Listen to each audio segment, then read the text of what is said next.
Oke, hari ini kita akan bahas mengenai anatomi dari sistem pencernaan atau sistem digestif atau biasa juga kita sebut sistem gastroenterohepatologi.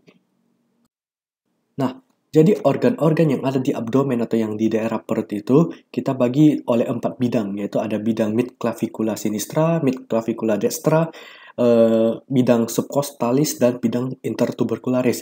Nah, hasil dari pembagian bidang-bidang ini menghasilkan 9 buah regio. Nah, regio ini nantinya penting untuk mengetahui di mana lokasi organ, dan misalnya ada kelainan di daerah regio itu kita bisa tahu bahwa organ itu yang bermasalah. Jadi kita bagi yang paling atas itu ada regio hypochondrium dextra dan sinistra, dan di bagian tengah adalah regio epigastrium. Nah, di sini misalnya kalau pasien biasanya keluhkan dengan keluhan nyeri ulu hati. Nah, kita tahu bahwa nyeri ulu hati atau regio epigastrium itu merupakan tempat dari di situ ada pankreas, ada gaster. Nah, kemungkinan besar kalau nyeri ulu hati itu mengarah ke penyakit-penyakit yang mengarah ke gaster atau ke pankreas. Kemudian di bagian tengah itu ada regio lateralis dextra dan regio lateralis sinistra, dan di bagian tengah adalah regio umbilicalis. Di bagian bawah itu ada regio inguinalis, ada dextra, sinistra, dan regio pubicum di bagian tengah. Nah, organ gastrointestinal itu kita bagi secara garis besar menjadi dua, yaitu ada yang organ utamanya dan organ aksesoriusnya. Nah, organ utama itu adalah organ yang berbentuk saluran yang memang makanan betul-betul dari daerah itu sampai tempat keluarnya makanan itu. Jadi mulai dari mulut, kemudian ke esofagus, kemudian ke lambung atau gaster, kemudian ke intestinum tenno atau usus halus, terdiri dari duodenum, jejunum, ileum, kemudian ke intestinum crassum atau usus besar, itu terdiri dari caecum, colon ascendens, colon transversum, colon descendens, kemudian ke colon sigmoid, kemudian menuju ke rectum, kemudian dibuang melalui lubang anus. Jadi ini adalah gambaran dari organ-organ gastrointestinal utama. Kemudian ada organ-organ gastrointestinal tambahan atau aksesorius. Nah, ini berfungsi untuk mengatur makanan yang masuk di dalam tubuh, tapi dia tidak berperan sebagai suatu saluran. Jadi di sini ada kelenjar saliva untuk mengeluarkan saliva. Saliva itu gunanya untuk lubrikasi sekaligus untuk memecah enzim-enzim yang ada pada makanan, terutama karbohidrat. Kemudian juga mengandung lisosim yang bersifat untuk membunuh bakteri yang masuk di daerah oral. Kemudian organ aksesoris berikutnya adalah ada hati, hepar. Hepar ini tempat produksi dari bilirubin, tempat produksi dari segala sekretorik, dan tempat penyimpanan dari zat-zat makanan. Kemudian ada gallbladder atau vesica vilea atau kantung empedu. Di sini adalah tempat penyimpanan dari empedu. Nanti empedu itu berfungsi untuk mengemulsifikasi lemak. Jadi normalnya lemak itu tidak larut dalam air kan. Nah, fungsi dari empedu itu adalah untuk melarutkan lemak ke dalam air dengan cara emulsifikasi supaya bisa diabsorpsi. Kemudian ada juga organ-organ pankreas. Nah, organ-organ pankreas ini nanti berperan dalam proses pemecahan dari beberapa zat-zat makanan makronutrien seperti pemecahan protein dan pemecahan lemak. Oke, sekarang kita mulai bahas dari organ gastrointestinal di bagian atas. Nah, di sini ada tampakan sagital dari mulut. Jadi di sini kita lihat batas paling luar itu ada bibir atas dan bibir bawah, kemudian ada gigi, kemudian kalau di bagian superior ada palatum. Palatum itu dibagi dua, ada palatum durum dan ada palatum mole. Palatum durum itu yang keras, palatum mole itu yang lunak. Ujung dari palatum mole itu akan membentuk uvula. Kemudian ada lidah. Nah, lidah itu nanti kita lihat dari tampakan dari anterior. Kalau di sini kita bisa lihat ada otot-otot lidah yang rata-rata itu berinsersio pada osioid. Kemudian ada tonsilla palatina, kemudian ada tonsilla lingualis. Nah, tonsil ini fungsinya adalah sebagai sistem imun di dalam kavitas oral. Kemudian struktur penting di sini di belakang dari lidah itu ada rongga yang kita sebut sebagai daerah faring. Nah, kalau di belakang mulut itu kita sebut sebagai orofaring. Kemudian di bagian bawah dari orofaring ada laringofaring, kemudian dibatasi dengan laring oleh epiglotis. Kemudian di sini ada juga organ nasofaring itu di atas dari orofaring, tapi ini merupakan bagian dari sistem pernafasan. Itu saja struktur penting yang berada di kavitas oral. Nah, ini adalah tampakan anterior dari mulut. Di sini kita bisa lihat ada vestibulum. Jadi vestibulum itu adalah batas dari bibir dengan gigi. Kalau dari gigi ke belakang lidah itu kita sebut sebagai rima oris. Keseluruhan dari mulut ini kita sebut sebagai cavitas oris atau cavum oris. Kemudian di bagian bawah gigi itu ada gingiva atau gusi. Kemudian ada frenulum lidah. Frenulum lidah itu di bagian tengah dari lidah, terutama di lidah bagian bawah. Kita bisa lihat ada frenulum. Kemudian ada tonsilla palatina di bagian posterior. Nah, tonsilla palatina itu dibatasi di anterior oleh arcus palatoglossus. Di bagian posteriornya adalah arcus palatopharyngeus. Jadi, di antara arcus palatoglossus dan arcus palatopharyngeus itu berada tonsilla palatina. Jadi kalau misalnya terjadi pembesaran pada tonsil, kita bisa lihat apakah dia melewati dari arcus itu atau tidak untuk menentukan grading dari pembesaran tonsilnya nanti. Kemudian ada lubang kita sebut sebagai isthmus faucium. Isthmus faucium itu adalah lubang di dekat orofaring. Kemudian di sini ada palatum durum, ada palatum mole. Kemudian palatum mole itu akan berlanjut menjadi uvula. Nah, di sini kita bisa lihat ada tampakan dari organ-organ aksesoris yang ada di daerah wajah. Organ aksesoris di daerah wajah itu adalah kelenjar saliva. Kelenjar saliva pada manusia itu ada 3, yaitu kelenjar parotis, kelenjar sublingual, dan kelenjar submandibular. Di sini kita lihat setiap dari kelenjar itu mempunyai ductus atau saluran, kemudian ada juga daerah muaranya. Di sini kita lihat ada kelenjar parotis di daerah pipi, kemudian ada kelenjar submandibula di bawah dari mandibula, dan kelenjar sublingual itu di bawah dari lidah. Rata-rata muara dari kelenjar-kelenjar saliva ini berada di bagian bawah lidah di dekat frenulum dari lingua. Nah, kemudian makanan dari mulut itu akan dialirkan ke esofagus. Nah, untuk mencegah terjadinya aspirasi atau terjadinya kesalahan masuk pada saluran nafas, ada struktur yang kita sebut sebagai epiglotis. Jadi epiglotis itu berfungsi untuk menahan supaya makanan tidak masuk ke saluran pernafasan. Jadi makanan masuk ke esofagus. Nah, makanan akan masuk ke esofagus, kemudian akan masuk ke gaster. Kita lihat di sini ada 3 bagian dari esofagus, ada pars cervicalis, dan pars thoracalis, dan juga pars abdominalis. Ini tergantung dari lokasinya. Pars cervicalis berarti berada setinggi vertebra cervical, atau biasanya di bagian leher. Kemudian kalau dia sudah masuk ke pintu yang dibentuk oleh apertura superior pada bagian toraks, kita sebut sebagai esophagus pars thoracica. Kemudian kalau dia sudah berada di bawah diafragma, kita sebut sebagai esophagus pars abdominalis. Nah, jadi ada 4 penyempitan dari esophagus. Pertama adalah pertemuan esophagus dengan faring, kemudian tempat esophagus disilang oleh arcus aorta, kemudian yang ketiga tempat esophagus yang tertekan oleh bronchus principalis sinistra, kemudian yang keempat adalah pada hiatus esophageal di diafragma. Jadi untuk apa kita mengetahui lokasi penyempitan dari esofagus? Di sini kita bisa lihat kalau misalnya ada benda asing yang besar kemudian menyumbat di bagian esofagus, kita bisa tahu kemungkinan akan tersumbat di 4 tempat ini. Nah, kemudian makanan dari esofagus itu akan dialirkan ke gaster. Muara esofagus ke gaster kita sebut sebagai kardia. Di sini ada pars cardiaca dari gaster. Kemudian sudut yang dibentuk oleh esophagus pars abdominalis dan di daerah fundus gastrik kita sebut sebagai incisura cardiaca. Kemudian puncak dari lambung atau gaster itu kita sebut sebagai fundus gastricus. Kemudian di bagian badannya kita sebut sebagai corpus gastricum. Dari corpus gastricum ini akan menuju ke antrum pilorum, kemudian ke canalis pylori, kemudian melalui otot sphincter yang kita sebut sebagai pyloric, kemudian masuk ke duodenum. Nah, kemudian ada 2 buah kurvatura pada gaster. Kita lihat yang paling besar ini adalah kurvatura gastrica mayor. Kemudian yang kecil ini kurvatura gastrica minor. Kemudian di sini kita lihat ada incisura angularis. Incisura angularis itu dibentuk oleh bagian dari antrum pilorum dengan corpus gastricum. Kemudian sebelum makanan dari gaster itu menuju ke duodenum, dia harus melewati suatu struktur yang kita sebut sebagai ostium pyloricum. Nah, ostium pyloricum ini diatur oleh pylori sendiri. Jadi ada kontraksi dari pyloricum untuk mencegah makanan yang dari gaster itu menuju ke duodenum sebelum saatnya. Kenapa? Karena kita tahu bahwa kondisi gaster itu asam, kemudian kondisi duodenum itu basah. Jadi ketika ada pelebaran pada ostium pyloricum, maka makanan-makanan yang bersifat asam itu akan masuk ke duodenum sehingga mengiritasi duodenum itu.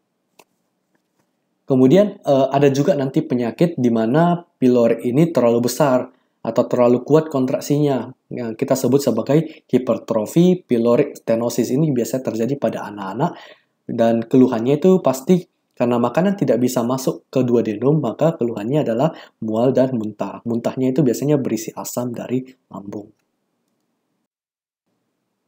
Jadi ini adalah tampakan gaster dari anterior pada potongan koronal. Nah, di sini kita bisa lihat ada otot-otot yang terdapat pada gaster, yaitu ada lapisan yang paling luar adalah lapisan longitudinal, kemudian ada lapisan sirkular, kemudian di bagian dalam dari gaster itu ada struktur yang berbentuk lipatan yang kita sebut sebagai rugae. Nah, rugae ini fungsinya untuk dilatasi dari gaster itu sendiri. Jadi gaster itu bisa membesar dan juga mengecil akibat oleh adanya struktur ini yang kita sebut sebagai rugae. Kemudian di bagian curvatura major dan curvatura minor nanti kita pelajari bahwa ada pembuluh darah di daerah tersebut. Nah, di sini kita bisa lihat ada tampakan makroskopis asli dari organ gaster. Di sini ada muara dari esofagus kita sebut sebagai kardia. Kemudian di bagian atas ada fundus, kemudian ada corpus pylori, kemudian ada bagian antrum pyloricum dan menjadi pylorus. Kemudian nanti akan menuju ke duodenum. Kemudian di sini kita bisa lihat ada pembuluh darah di curvatura major dan curvatura minor, beserta juga saraf-saraf. Jadi rata-rata gaster itu diinervasi oleh nervus 10 atau nervus vagus. Jadi makanan dari gaster itu akan menuju ke usus halus atau kita sebut sebagai intestinum tenue. Intestinum tenue ini ada 3, yaitu duodenum, jejunum, dan ileum. Nah, di sini nanti makanan dari gaster akan menuju pertama kali ke duodenum. Jadi di sini kita bisa lihat ada tampakan dari usus, terutama di bagian duodenum. Duodenum mempunyai 4 bagian, yaitu ada pars superior, kemudian pars descendent, kemudian pars inferior, kemudian pars ascendent. Nah, nanti kemudian duodenum akan berlanjut menjadi jejunum, kemudian akan berlanjut menjadi ileum. Jadi ada 4 bagian dari duodenum yang di sini kita bisa lihat. Kemudian di sini kita juga bisa lihat ada organ di belakang duodenum, yaitu ada pankreas. Kemudian kita mempelajari organ yang tepat berada di belakang duodenum, yaitu pankreas. Nah, pankreas itu mempunyai 3 bagian, yaitu ada kaput atau kepala dari pankreas, kemudian ada korpus atau bagian badan dari pankreas, dan kaudal pankreas atau di bagian ekornya. Di bagian tengah dari pankreas itu ada suatu saluran yang kita sebut sebagai ductus pancreaticus. Nah, ductus pancreaticus ini nanti akan bercabang menjadi ductus pancreaticus yang utama dan juga ductus pancreaticus accessorius. Kedua ductus pancreaticus ini nanti akan bermuara ke duodenum pars descendent dari duodenum. Nah, kemudian organ yang berada dekat di pankreas di sebelah kanan adalah hepar atau hati. Nah, jadi secara garis besar hepar itu dibagi menjadi 2 lobus, yaitu lobus kanan dan lobus kiri. Kemudian ada juga beberapa ligamen yang berada di bagian hepar, ada ligamen falciform. Ligamen falciform ini yang menggantung hepar ke dinding ventral dari abdomen. Kemudian ada ligamentum coronarius dan ada juga ligamentum teres uteri. Kemudian di bagian inferior dari hepar itu ada vesica velea atau kantung empedu. Jadi ini adalah tampakan posterior dari hepar. Di sini kita lihat ada lobus kiri dan lobus kanan. Nah, lobus kanan itu kita bagi 2, ada lobus quadratus tepat di bagian sebelah kiri dari vesica velea. Kemudian ada juga yang besar kita sebut sebagai lobus caudatus. Kemudian di sini kita bisa lihat ada porta hepatis. Nah, porta hepatis ini isinya adalah ada vesica velea, kemudian ada arteri hepatica propria, dan ada vena portal dari hepar. Kemudian di sini juga kita bisa lihat ada vena cava inferior di bagian superior dari hepar, kemudian mempercabangkan vena hepatica sinistra. Di sini juga ada beberapa ligamen yang bisa terlihat, yaitu ada ligamen teres uteri dan ligamentum coronarius.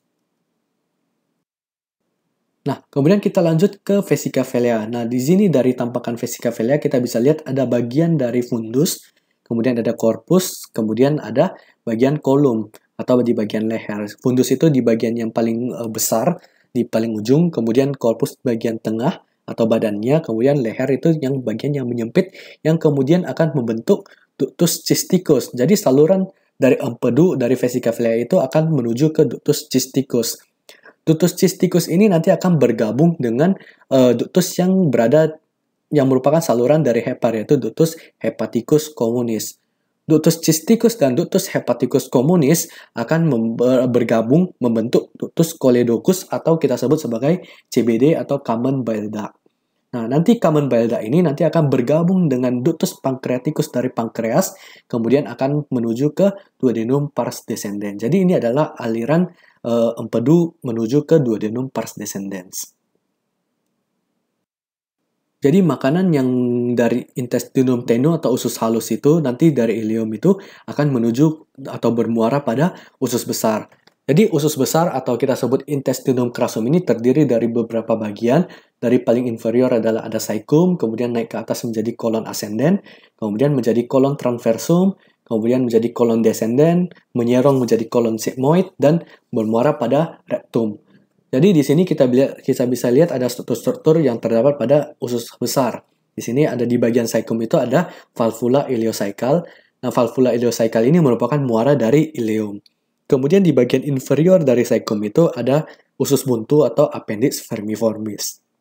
Kemudian di kolon ascendens kita lihat ada, dan kolon lainnya kita lihat ada beberapa butiran-butiran lemak. Kemudian di sini dari kolon ascendens menuju ke kolon transversum ada sudut yang dibentuk, yaitu kita sebut sebagai flexura colica dextra atau flexura hepatica. Kemudian sudut yang dibentuk oleh kolon transversum dengan kolon descendens adalah flexura colica sinistra atau flexura splenica. Kemudian di sini kita bisa lihat juga ada lipatan-lipatan pada kolon yang kita sebut sebagai haustra. Kemudian ada struktur seperti otot yang kita sebut sebagai taenia. Di sini kita bisa lihat ada taenia coli.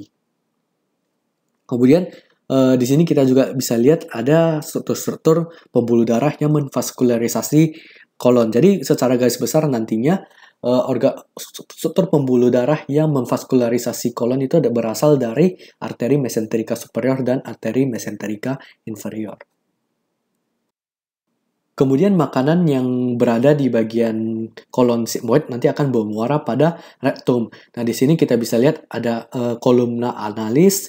Ini merupakan lipatan pada anus. Kemudian ada canalis analis. Ini merupakan rongga pada anus. Kemudian ada otot-otot yang mengatur supaya makanan tidak keluar melalui anus. Ada sphincter anal internal dan sphincter anal eksternal. Jadi ini fungsinya nantinya adalah untuk menahan kontraksi sekaligus untuk dilatasi supaya makanan bisa dikeluarkan ke anus. Nah, jadi secara garis besar, organ-organ gastrointestinal itu mendapatkan vaskularisasi dari aorta abdominalis. Cabang besar dari aorta abdominalis yang memvaskularisasi organ gastrointestinal ada 3, yaitu ada truncus coeliacus, kemudian ada arteri mesenterica superior dan arteri mesenterica inferior. Nah, truncus coeliacus ini mempercabangkan 3 buah arteri, yaitu arteri gastrica sinistra, kemudian arteri lienalis atau arteri splenica, yang ketiga adalah arteri hepatica communis. Jadi ada 3 cabang dari arteri coeliacus atau truncus coeliacus. Nah, kemudian di sini kita lihat cabang-cabang dari arteri hepatica communis, yang merupakan cabang dari truncus coeliacus. Di sini kita lihat ada arteri hepatica propria, kemudian ada arteri gastroduodenalis.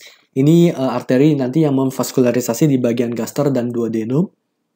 Kemudian ada arteri cysticus yang memvaskularisasi vesica velea atau kandung empedu. Jadi vesica velea itu berasal dari arteri hepatica communis. Kemudian ada arteri gastrica dextra.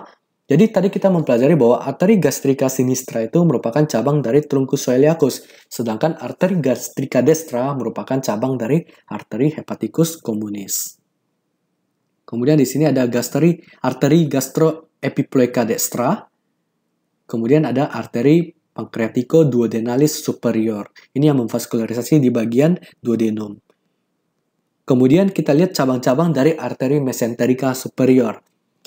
Cabang-cabang dari arteri mesenterica superior yaitu ada yang kecil itu ada arteri pancreatico-duodenalis inferior.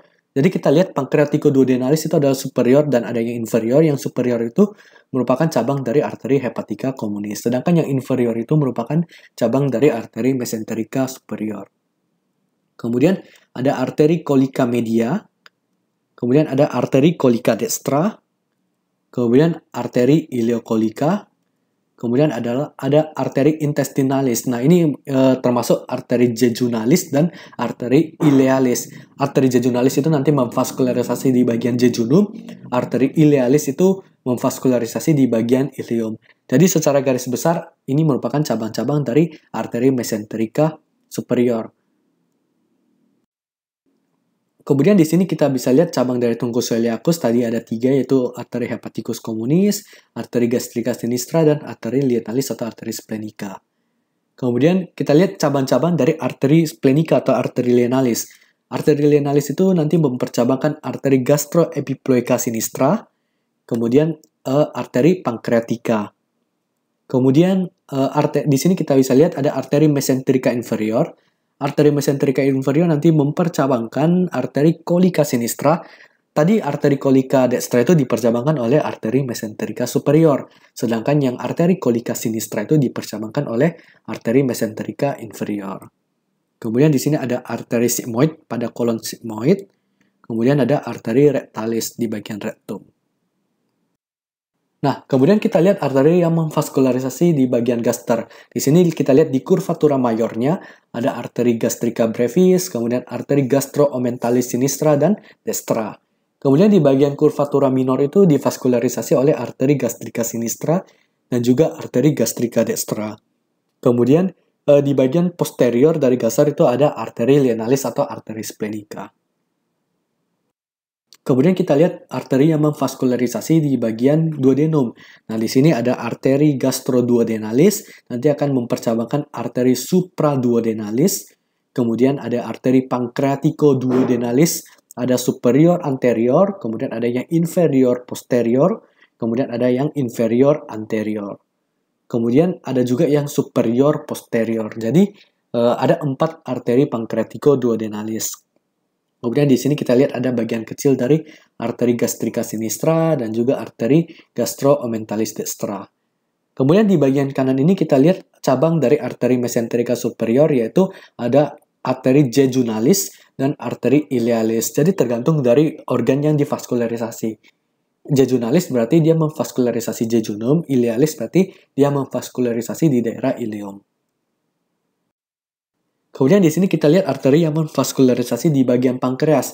Nah, di sini berasal dari trunkus celiacus utamanya, kemudian menjadi arteri lienalis, kemudian mempercabangkan arteri pancreatica dorsalis. Kemudian di sini juga kita lihat ada arteri pancreatico-duodenalis seperti pada duodenum, ada yang superior posterior, ada inferior posterior, ada yang inferior anterior, kemudian ada yang inferior saja. Kemudian di sini ada juga arteri gastroduodenalis, kemudian ada arteri gastrica sinistra, kemudian ada arteri pancreatica magna yang merupakan cabang dari arteri splenica, kemudian ada juga arteri gastroomenthalis sinistra. Jadi kemudian kita mempelajari arteri yang memvaskularisasi vesica velea. Di sini kita lihat ada arteri cistica.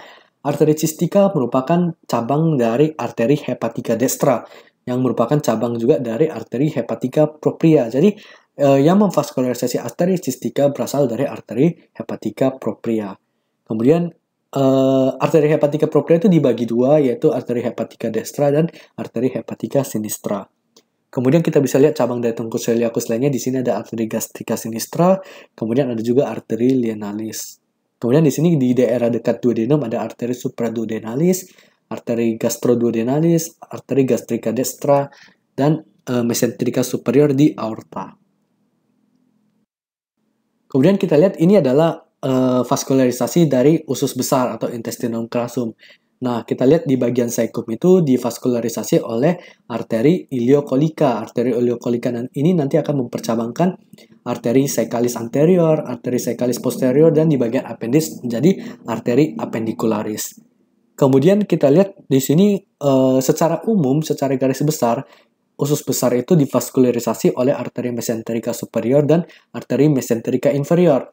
Cabang dari arteri mesenterica superior di sini yang kita lihat adalah ada arteri kolika media, kemudian ada arteri iliokolika. Arteri iliokolika sudah kita bahas tadi di sebelah kiri. Kemudian ada arteri kolika destra dan juga di sini ada cabang-cabang dari arteri itu yang kita sebut sebagai arteri rekta. Kemudian cabang dari arteri mesenterica inferior adalah arteri kolika sinistra, kemudian ada arteri sigmoid, kemudian arteri rectalis superior. Jadi rata-rata kolon saikum, kolon ascendent, dan 2/3 dari kolon transversum itu divaskularisasi oleh arteri mesenterica superior. Sedangkan 1/3 dari kolon transversum, kemudian kolon descendent, kolon sigmoid, dan rectum itu divaskularisasi oleh cabang dari arteri mesenterica inferior. Nah, di sini kita lihat vaskularisasi dari rectum. Di sini vaskularisasi dari rectum itu yang berasal dari arteri mesenterica inferior hanya yang arteri rectalis superior, sedangkan arteri rectalis media itu berasal dari arteri iliaca communis. Kemudian di sini juga ada arteri pudenda internal dan arteri rectalis inferior. Arteri rectalis inferior itu berasal dari arteri pudenda internal. Jadi secara garis besar ada 3 arteri yang memvaskularisasi rectum, yaitu arteri rectalis superior yang merupakan cabang dari arteri mesenterica inferior, kemudian ada arteri rectalis media yang merupakan cabang dari arteri iliaca communis, dan arteri rectalis inferior yang merupakan cabang dari arteri pudenda internal. Terima kasih, semoga bermanfaat.